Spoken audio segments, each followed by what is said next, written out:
ನಂತರ ಬ್ರೇಕ್ಫಾಸ್ಟ್ ನ್ಯೂಸ್ಗೆ ಮತ್ತೊಮ್ಮೆ ಸ್ವಾಗತ. ಬನ್ನಿ ಈಗ ಡೈರೆಕ್ಟ್ ಆಗಿ ಆಂಧ್ರಕ್ಕೆ ಹೋಗೋಣ. ಆಂಧ್ರದಲ್ಲಿ ಈಗ ಜಗನ್ ಬಂಧನ ಅಲ್ಲೋಲ ಕಲ್ಲೋಲ ಸೃಷ್ಟಿಸಿದೆ. ಹಲವು ಪ್ರದೇಶಗಳಲ್ಲಿ ಬಿಗುವಿನ ಪರಿಸ್ಥಿತಿ ನಿರ್ಮಾಣವಾಗಿದೆ. ಈ ಬಂಧನದ ರೂವಾರಿ ಲಕ್ಷ್ಮೀನಾರಾಯಣ್.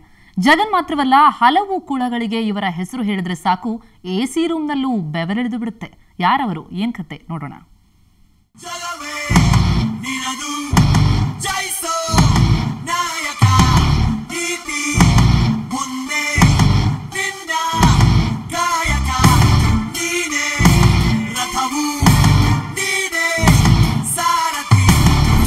ವಿವಿ Lakshminarayana IPS, Indian police service 1990 batch, Maharashtra cadre IPS ಅಧಿಕಾರಿ, CBI ಜಾಯಿಂಟ್ ಡೈರೆಕ್ಟರ್. ಇವತ್ತು ರಾಜ್ಯದಲ್ಲಿ ಮಾತ್ರವಲ್ಲ, ದೇಶಾದ್ಯಂತವಿರೋ ಭ್ರಷ್ಟ ಕುಳಗಳಿಗೆ ಸಿಂಹ ಸ್ವಪ್ನವಾಗಿರೋ ಅಧಿಕಾರಿ ವಿವಿ ಲಕ್ಷ್ಮೀನಾರಾಯಣ, CBI ಜಾಯಿಂಟ್ ಡೈರೆಕ್ಟರ್. ಯಾರಿವರು, ಎಲ್ಲಿಂದ ಬಂದವರು, ಯಾವ ಸಮುದಾಯ ಯಾರಿಗೂ ಗೊತ್ತಿಲ್ಲ. ಎಲ್ಲಿಯವರೆಗೆ ಅಂದರೆ ಗಣಿಧಣಿ ಜನಾರ್ದನ ರೆಡ್ಡಿ ಅರೆಸ್ಟ್ ಆಗೋವರೆಗೂ.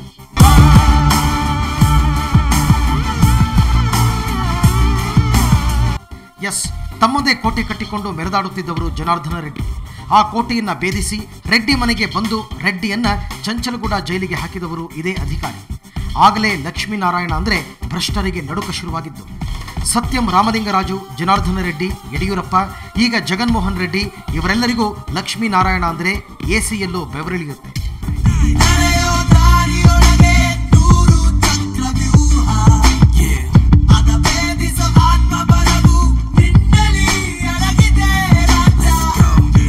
ಆಂಧ್ರಪ್ರದೇಶದ ಕರ್ನೂಲ್ ಜಿಲ್ಲೆಯ ಶ್ರೀಶೈಲಂನಲ್ಲಿ ಲಕ್ಷ್ಮೀನಾರಾಯಣ ಜನನ. ಇವರ ತಂದೆ ಇಂಜಿನಿಯರ್ ಆಗಿದ್ದರು.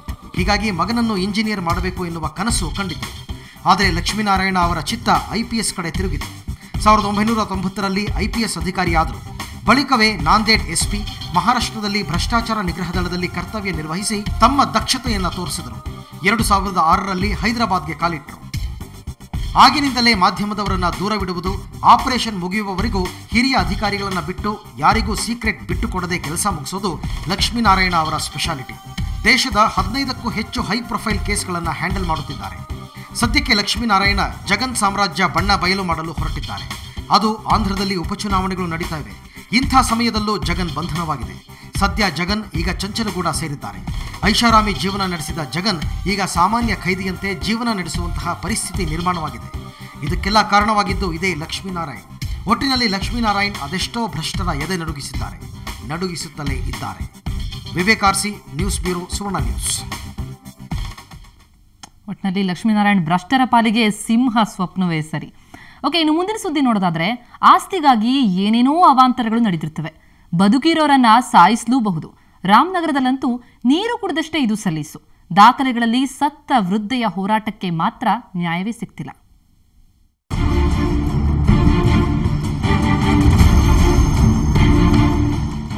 ತಲೆ ಕೂದಲು ಬೆಳ್ಳಗಾಗಿವೆ, ದೇಹ ಜರ್ಜರಿತವಾಗಿದೆ. ಇವರ ಹೆಸರು ರಾಮಕ್ಕ.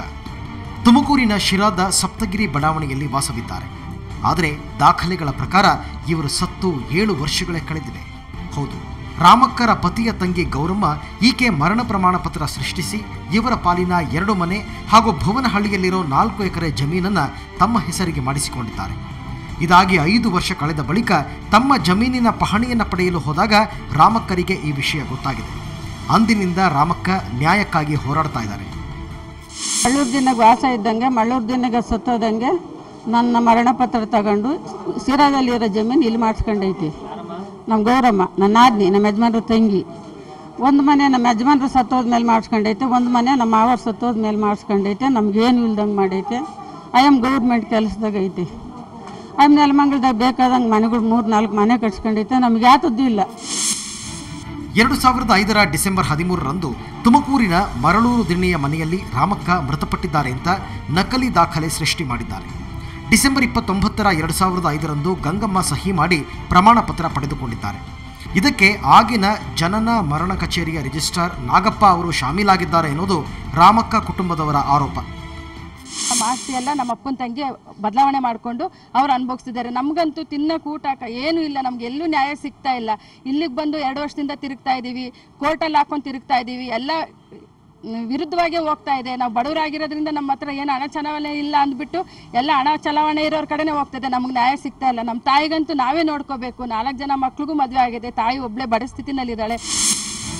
ರಾಮಕ್ಕ ನ್ಯಾಯಕ್ಕಾಗಿ ಕೋರ್ಟ್ ಮೆಟ್ಟಿಲೇರಿದ್ದು ಕೋರ್ಟ್ ತಡೆಯಾಜ್ಞೆಯನ್ನೂ ನೀಡಿದೆ.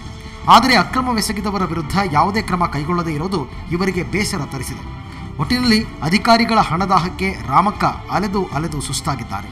ಆದರೆ ನ್ಯಾಯ ಮಾತ್ರ ಮರೀಚಿಕೆಯಾಗಿದೆ. ಮಂಜುನಾಥ್ ಎಚ್ ಪಾಟೀಲ್, ಸುವರ್ಣ ನ್ಯೂಸ್, ತುಮಕೂರು. ಆಸ್ತಿಗಾಗಿ ಬದುಕಿದ್ದವರನ್ನು ಸಾಯಿಸೋದು ಎಂಥ ನ್ಯಾಯ ಅಂತ ನಿಜಕ್ಕೂ ದುರಂತ ಅಂತ ಅನಿಸುತ್ತೆ. ಓಕೆ, ಇನ್ನು ಕನ್ನಡಪ್ರಭದಲ್ಲಿ ಯಾವೆಲ್ಲ ವಿಶೇಷ ಸುದ್ದಿಗಳನ್ನು ಇವತ್ತು ತೆಗೆದುಕೊಳ್ಳಲಾಗಿದೆ ಬನ್ನಿ ನೋಡೋಣ.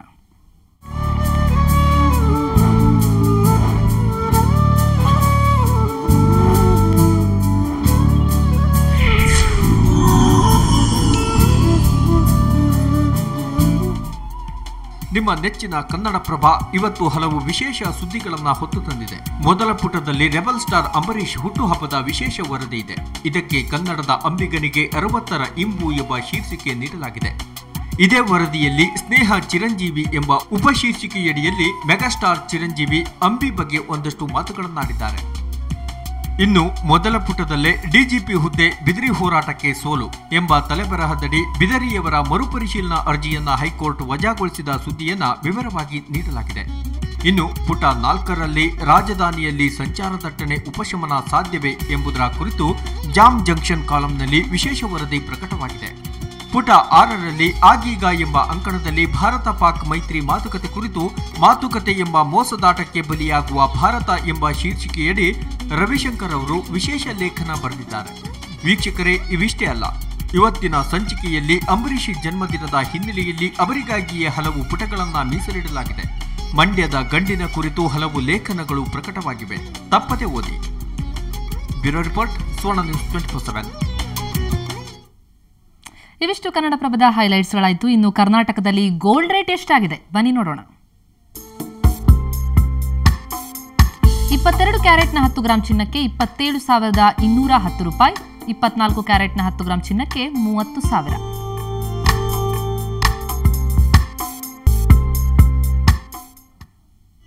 ಇನ್ನಷ್ಟು ಇಂಟ್ರೆಸ್ಟಿಂಗ್ ಸುದ್ದಿಗಳನ್ನು ನೋಡೋಣ ಒಂದು ಪುಟ್ಟ ಬ್ರೇಕ್ ನಂತರ.